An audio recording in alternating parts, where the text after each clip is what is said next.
Thank you so much for joining us for another part of our series on Walk the World and what it looks like for us to be leaning into local communities literally all around the globe and the issues that impact them.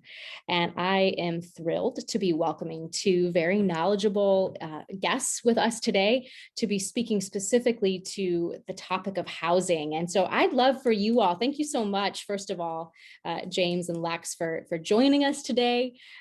As you know, today's discussion is about housing in neighborhoods like the ones that HopePrint calls home in Syracuse, St. Louis, Kansas City. And so I'm wondering if you wouldn't mind starting us off by sharing a bit about your own stories and experiences that bring you to this particular conversation. Yeah, I can start if you want. My name is Alexa Geller. People call me Lex. I grew up here in Syracuse on the north side.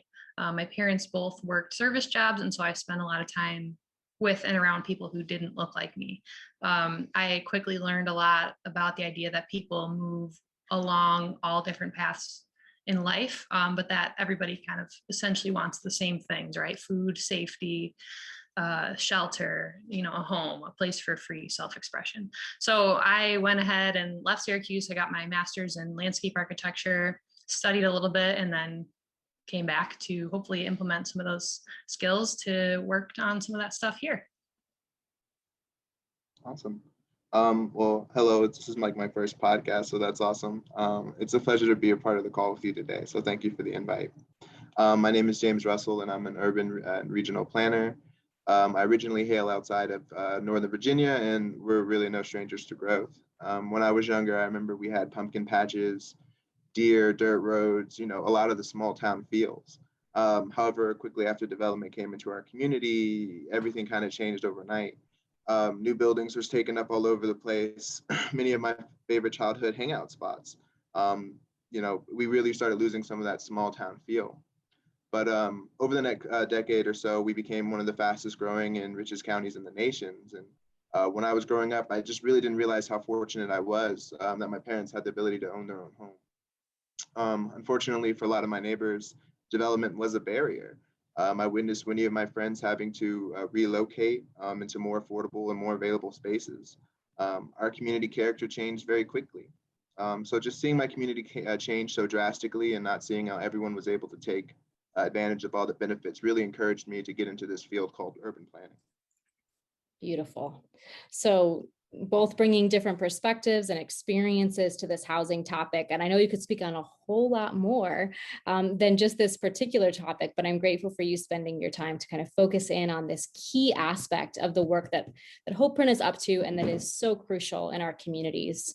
So housing is a huge topic, right? There's so many different directions we could go with it. So we're just going to scratch the surface today. But I want to start off with some definition of terms.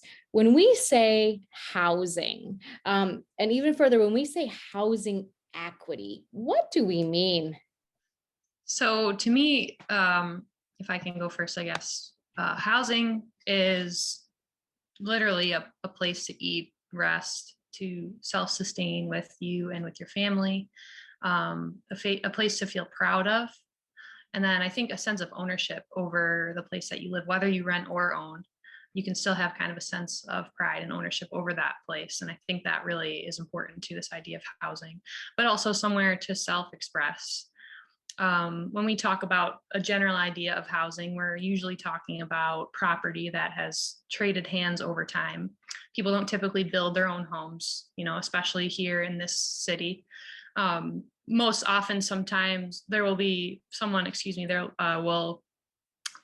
there'll be a private seller or a real estate investor who owns the structure that people eventually will call home, and then they'll sell it to them or they'll rent it out on a yearly or monthly basis. But that is the standard here in America. And I think it's also really important to talk about how people from other countries sometimes more traditionally share housing and may live more communally.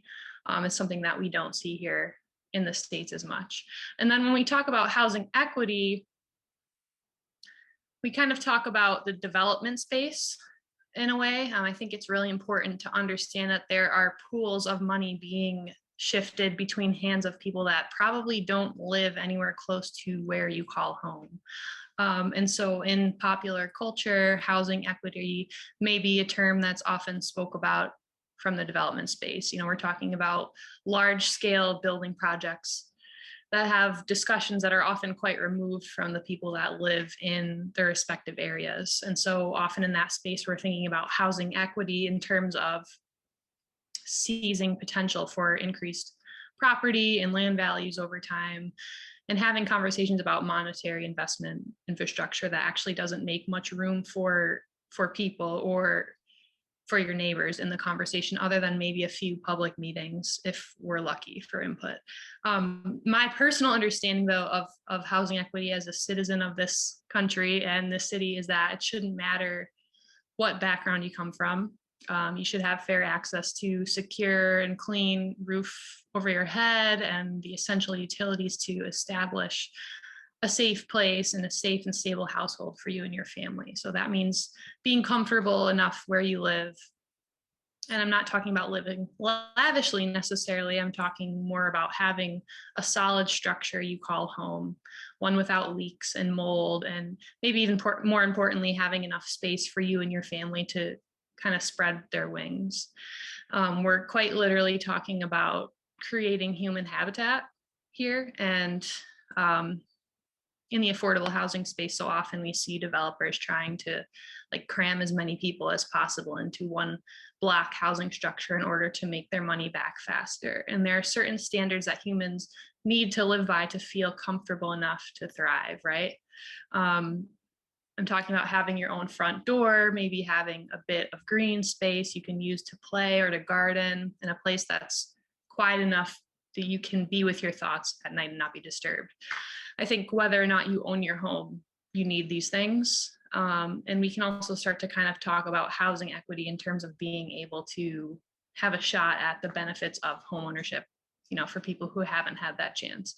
Having a threat to your security blanket if you rent a home and something's happened where the space becomes unlivable, that stress can cause ripples in your personal life and your sense of stability, and that affects your life far beyond the walls of the place you go to rest your head at night. So this is what we're trying to mitigate through equitable and affordable housing.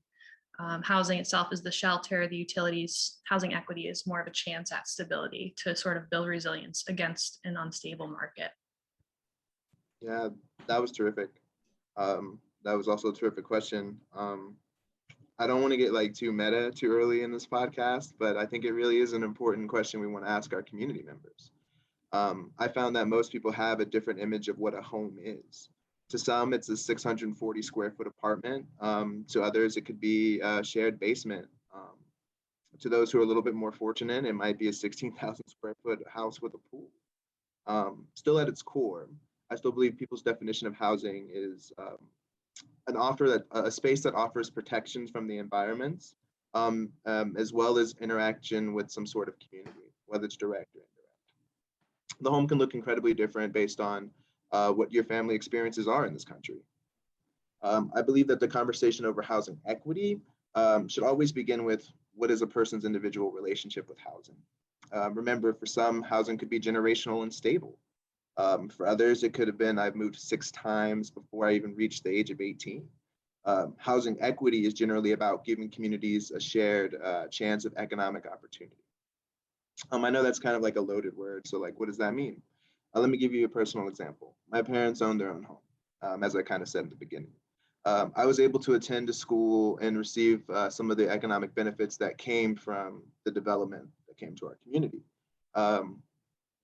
When they tried to move my community to an adjacent school district, my dad was able to organize community members and was able to convince leadership that we've paid taxes into this county for so long, we're not going to go to a new school.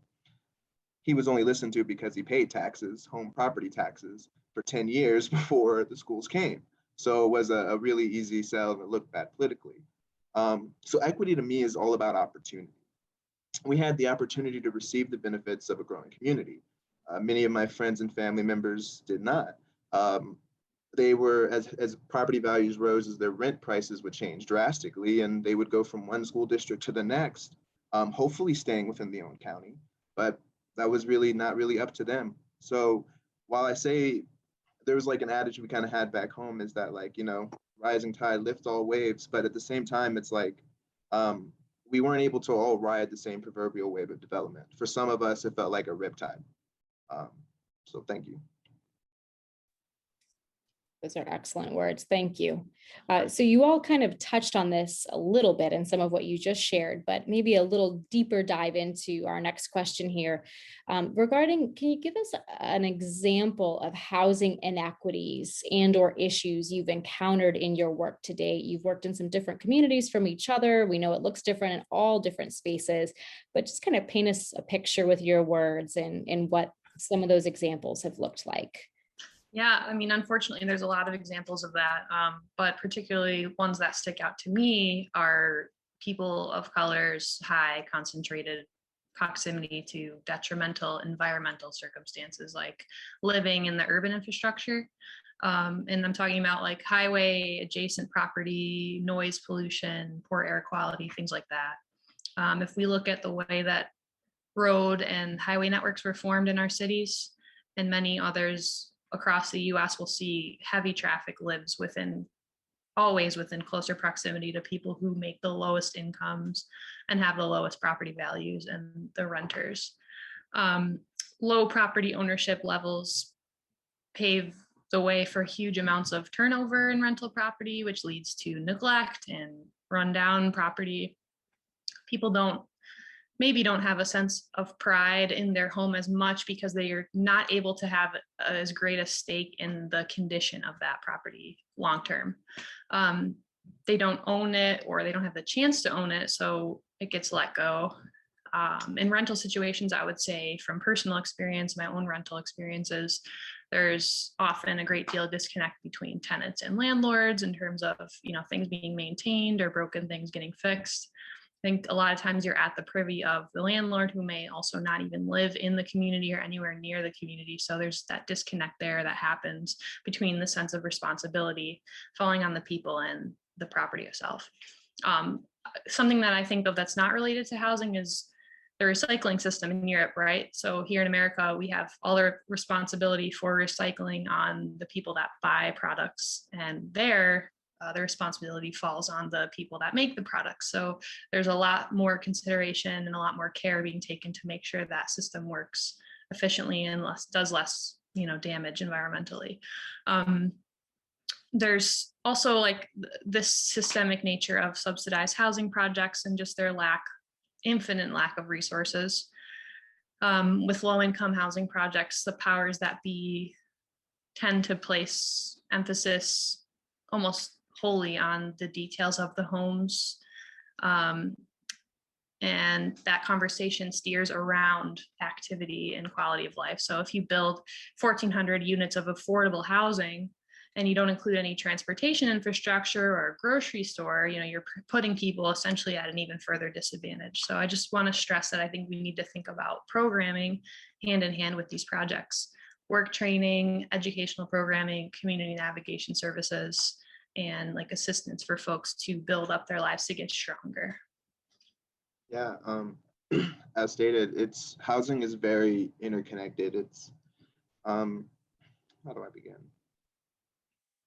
So first of all, for all of you who have had like difficulty finding access to funding or being able to approve a home loan, I understand your struggle. You're all seen and you're heard.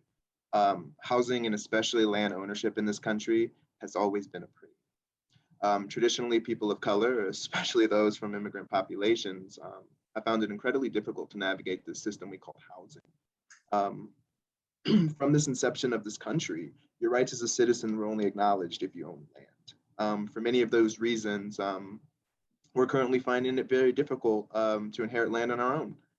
Even today, many political processes, including decision-making, still value, kind of like with the example I shared earlier, some of family members can only be listened to just because you pay taxes that fund the government. That's kind of the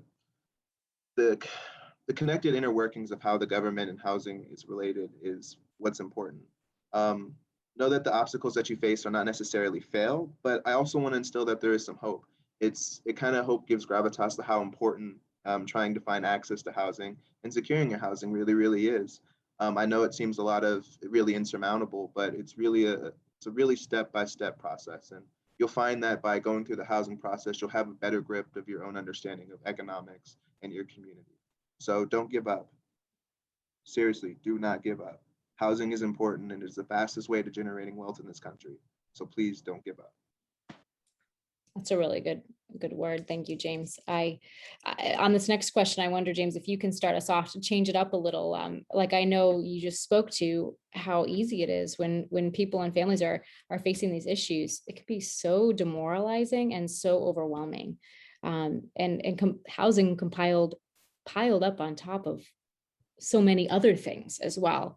But there are ways for us to come together and address these things, I believe. And so what are some of the ways you've seen communities organize to address housing inequity, especially through the lens of equitable community development work?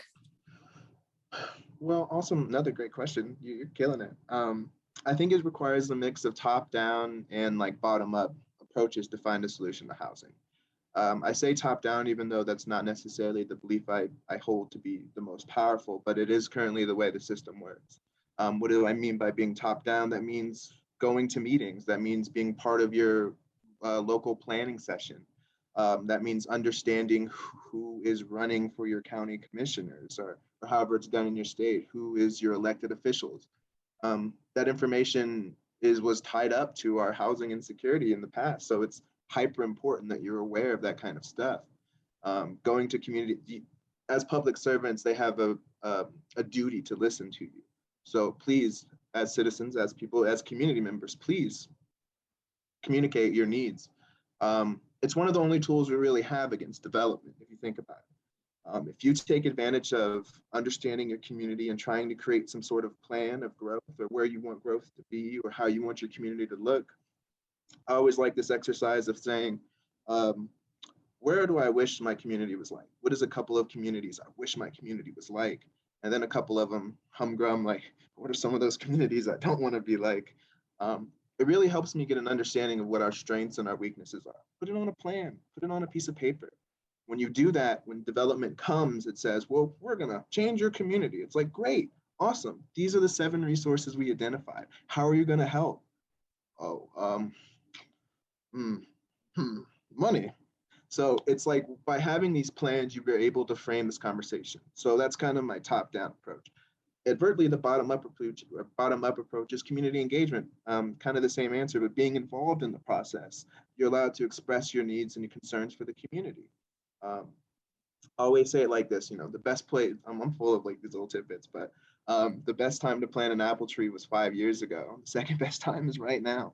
It's never too late to take advantage of what's happening in your community. And because this is a pandemic, and thank you for everyone that's here, and I hope everyone is staying safe. But there's a lot of resources coming out from the federal government.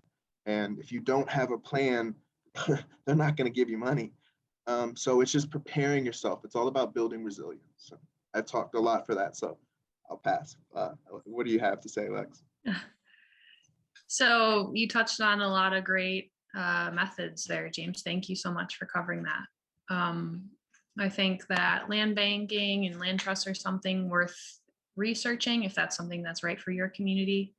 I think community forums are super important, whether that be held in person or digitally. Coming together to establish an alliance may give you a more powerful hand in what happens in the community than you maybe feel you have just as an individual. It's not necessarily about the house or the shelter. It's about, like James said, the equity, about jobs, about having a place to buy food and supplies, where you bring your children while you're at work and how you get to and from that workplace. All those systematic approaches need to be talked about, communally and in the group setting. Communication is everything to me, and that's not even just for this, it's a life thing, but it's everything in housing too. Having these conversations is so important in every setting. Just bringing up these issues in various community circles you may find yourself in, whether you go to a TNT meeting and bring the stuff up that's outside of the agenda, or you begin to have conversations with your children's teachers or find their classmates' parents. You call them up and say, listen, I know you live in our neighborhood. Have you heard of Project A? I would like to talk with you about collective impacts on our families with Project A. Could we find some time to discuss this? Talk with people at the grocery store. I think online tools also have been really helpful, though, just, being able to zoom in, making it easier for more people to come and join in the conversation. Of course, in person is always what we see as most effective, but we can communicate down more avenues this way. And I think partnerships are really important too, like looking to other organizations in the community that might help you get to your goals. FIPS is something we can talk about that James showed me actually earlier along, a housing development. This organization partners with local workforce training and educational organizations to grant opportunities to everyone in their communities, but it's important to incorporate those different platforms into the conversation. That's a very good point. Wraparound services is kind of what it's called. It's like, how do you look at just one aspect of housing, which is just how do you stay housed, protected from the elements, build community, but also how do you help those in your community transport or get from place A to B? How do you help those become more financially literate? How do you understand that there are some barriers to get into this first step of housing? How do we get there first? How do I hold a job? How do I find a place to take a shower? Right. So that's a very good point. It's excellent. And, a lot of people that are watching this or listening to this may themselves find, you already spoke to it, James, if you're in that space, right? Don't give up. As people are facing these issues, one of the things you all touched on in this is taking back the power. Like, what are ways to take back the power? And I know this is a little bit of an addition from some of the questions I originally shared with you, but we really can't talk about housing without talking about racial inequity and as it comes into play in this. And so as we think about this, a number of people that are listening or watching have themselves experienced housing inequity that corresponds to racial inequity.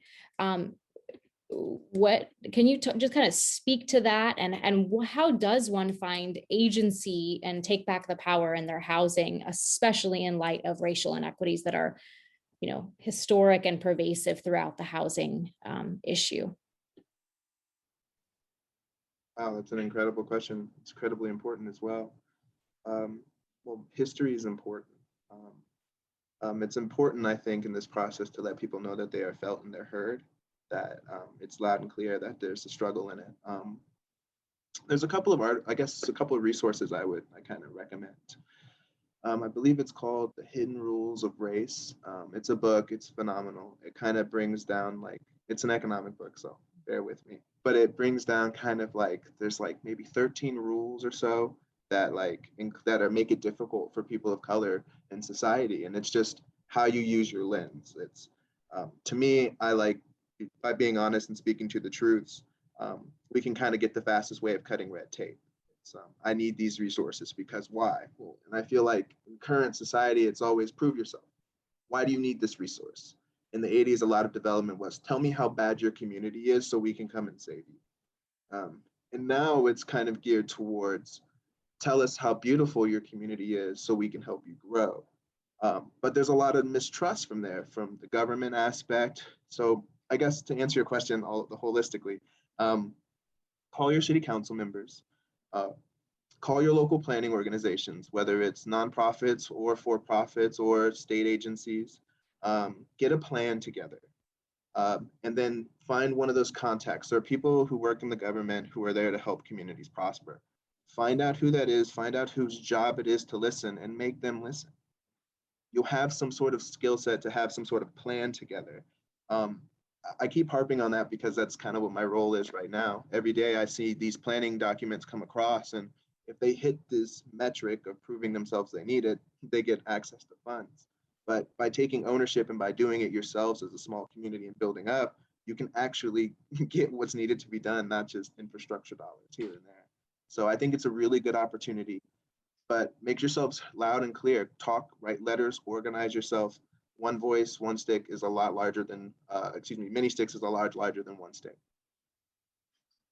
Yeah, I would just kind of piggyback off of what James is saying. I mean, I'm a white woman, so you can take this for what it's worth, but I just believe that getting your voice out there is the most important thing, to speak, to not stop speaking about how you feel and vocalizing that. And if that means that you have to really write down what it is that you're missing or you need, then that can help you kind of bring those things forward. But then finding out who your representatives are locally, for the county, for the city, and then both formally and informally, like get yourself out to some community meetings, whether or not they're for housing. It's, the more the merrier, like the more that you get your voice out there, the better. And you might find connections with people in those circles that you didn't know existed, or you didn't know somebody was also going through the same thing. So just making sure that your voice is heard and speaking up as much as possible, and really pestering people in a way. I know that's not a great word, but just getting that information out there until, bugging people, especially your representatives. I think we go further together. So communication is super important. If you're able to form sort of an alliance with your community members, your neighbors, that will bring you forward, with a little bit more power. Absolutely. And, when you build that power, I was in a meeting the other day where someone was talking about a squeaky wheel group, right? Like that, kind of to key in on what you were just saying, Lex, about how they have some persistent issues that they keep arising, and everyone sees them as the squeaky wheel, yet things still get done. Which is an interesting kind of dynamic, right? The squeaky wheel gets the most airtime, and oftentimes people want to make the squeaky wheel be quiet, and so they do things for the squeaky wheel. But on the flip side, that's not always how it works, right? Sometimes the squeaky wheel, especially when we're talking about inequity being at play, it can get people written off or perceived in a certain way. So to build just a little bit more on that question, when you show up in those spaces, and it might create that kind of tension, right? That I'm raising an issue and it's raising attention to you who are in power, especially if you are someone who's not elected, right? Because I think that's actually really key. When someone's elected, the voice of the people have a different impact. But there's all kinds of officials that are not elected. They're posted in these positions. And oftentimes that speaking truth to power, or that raising of a concern in a consistent way, can be a fine line to walk. Is there anything you all can kind of speak into in that? Yeah, I think that's a really, really important point. I like to say, use your privilege if you got it, no matter where you are. If you can afford to pay that price, it's almost your obligation to pay the price if you can afford it. If you cannot, do what you can do to help make the world a better place for those that come after you. I think it's really simple. I know it's really important, and it's people's lives we're talking about.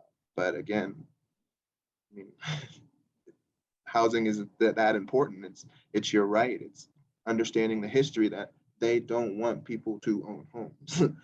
So own a home. It is still the fastest way to generate wealth in your community. I know, it's incredibly tough. It's incredibly tough. But I'll just say it again. If you can afford to pay the price, do what you can to pay it, or ease the burden of those who do have to pay it. But that's not an excuse not to say anything or not to act.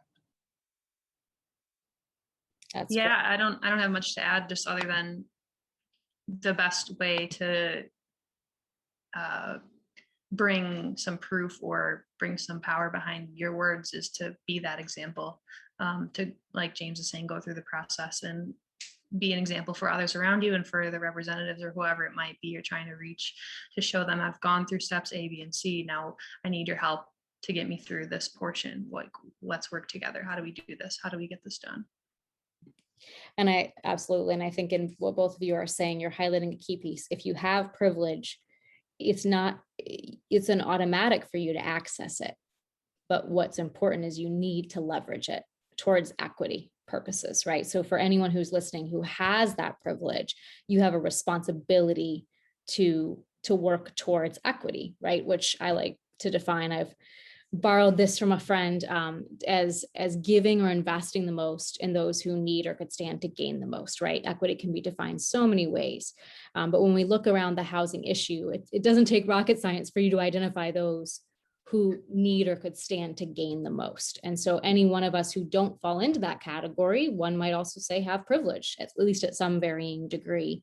And so what is our responsibility in that? I think another thing that those of us who've had just access, period, to a broader world, we've gotten to maybe travel to a different city or see all different kinds of neighborhoods, right?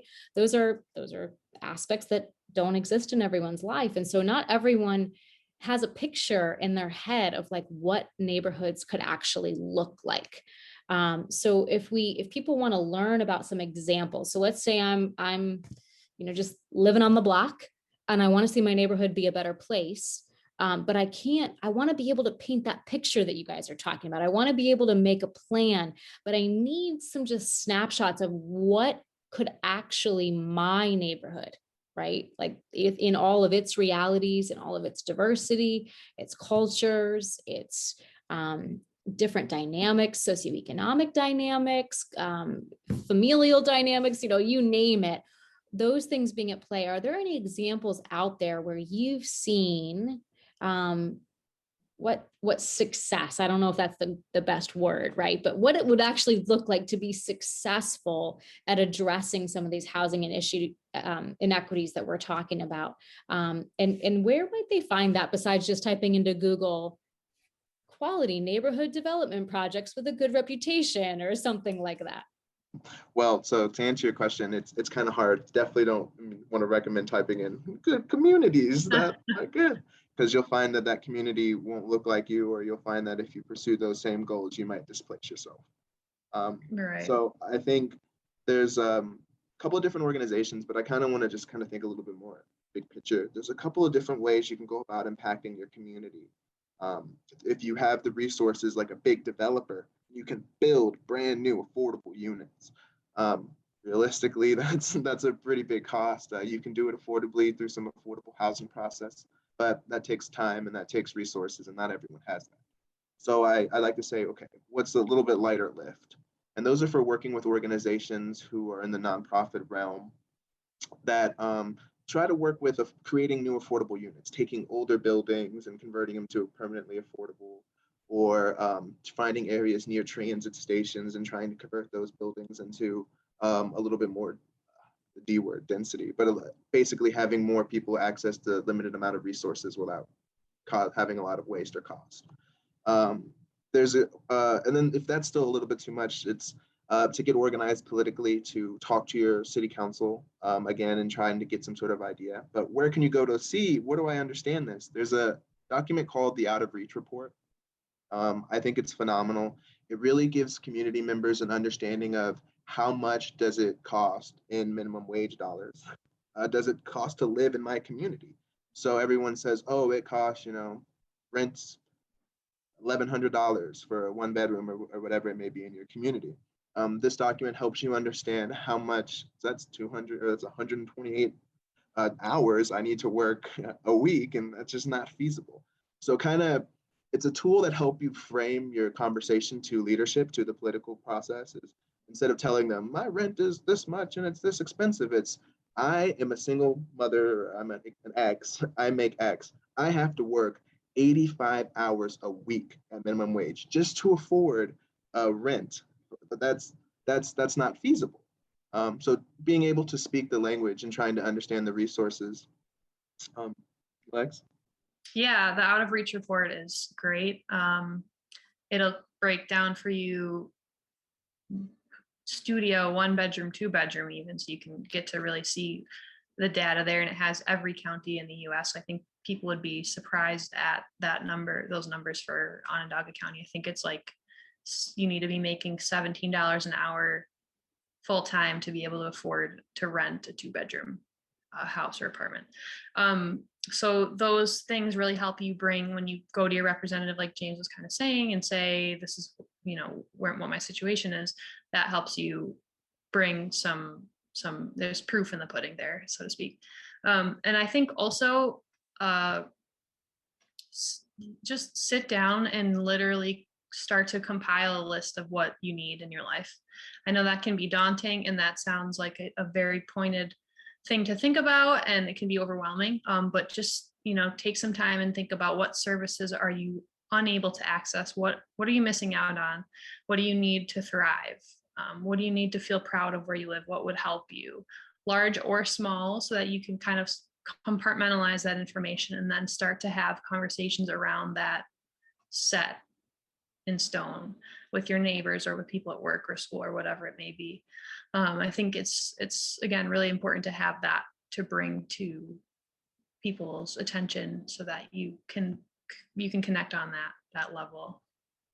Absolutely. And for those of you who are listening, we'll share these resources that are being listed. If you go to if you're watching on YouTube and you go down into the notes there and or on the podcast, same thing, you'll find links to these different websites and or resources so that you can easily go track them down, because those sound like some fantastic leads. Thank you so much for sharing them and for sharing all this. And, the joy of doing a podcast or an interview at all is that I get to write all these questions. But I always like to end with the catch-all question, because you have so much wisdom to drop on us, I'm sure. But is there anything else important that you want to make sure we don't miss for today's conversation?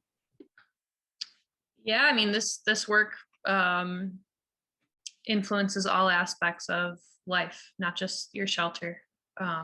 This has effects on the way you live your life. So it's very important to start thinking about these things and realize that these projects are happening, and that we do, as citizens, as community members, have a say in the way that development and projects get steered. We just have to get ourselves in that space.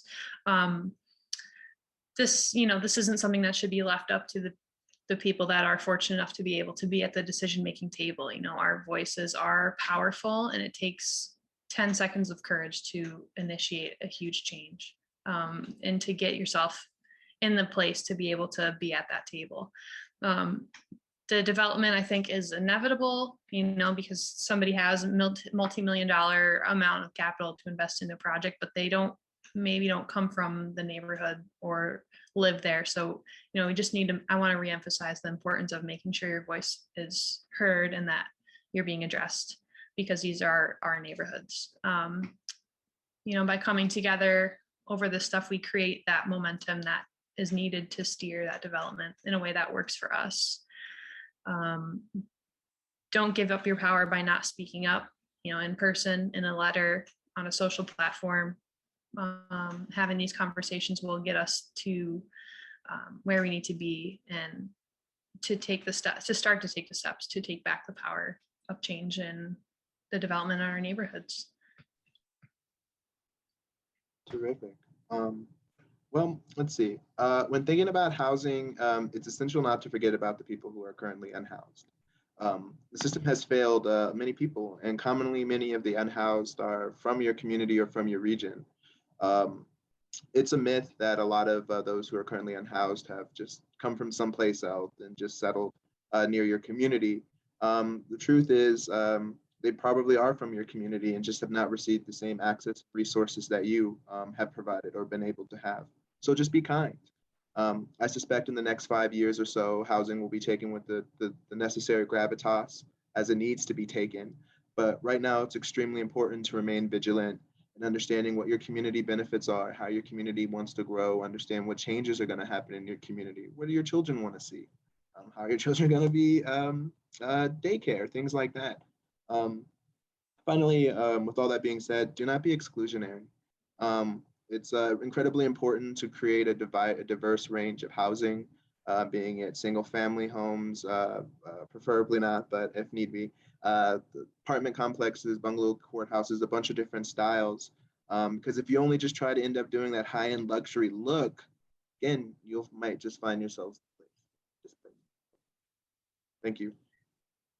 Yeah. And in that same vein, like high-end luxury, space, we value now space from like a quantitative standpoint, right? Like certain amount of square feet equals certain amount of dollars.